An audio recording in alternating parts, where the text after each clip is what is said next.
So let's say for a second, we do it your way, where we split sports based 100% on birth sex. Because of your transphobic rhetoric, the narrative you push that trans people aren't who they say they are, because you continue to do that, you have created a world where it's not safe nor accepted to be out as trans. Let's say we're doing it your way and we go to a male soccer game. Notice how I said male, because we're talking about splitting based on sex, not based on gender. You see a person down there who identifies as a woman. Maybe you see in the program like she, her next to her name, or she's expressing herself more femininely. Well, that immediately outs her as trans.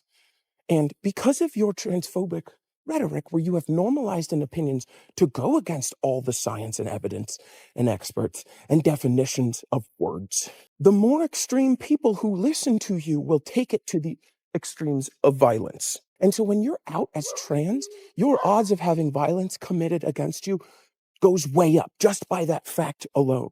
But even if you set that aside, imagine being that trans woman who just wants to play soccer. Every time your name comes up, there has to be a conversation about you being trans. There has to be a conversation about your genitals, maybe, or your gender relative to your sex. And it's like, maybe she doesn't want that to be her entire identity as a trans woman.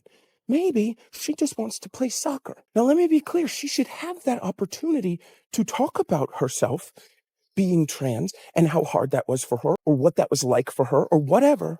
She should have that avenue to talk about it if she would like it. She shouldn't be forced to talk about it if she doesn't want to. If there's a conversation about her in the sports world, what percent of those conversations do you think are going to be about her being trans as opposed to her being a person who plays soccer? Until we get to a point where we go, cool, she's a soccer player. Do you think we're going to win today? And then you move on with the conversation. She may not want to be out as trans. Both of those things, not being safe nor being accepted, only happen because of your transphobic rhetoric. So until you make a world where it's safe and accepted to be trans, we cannot do it that way.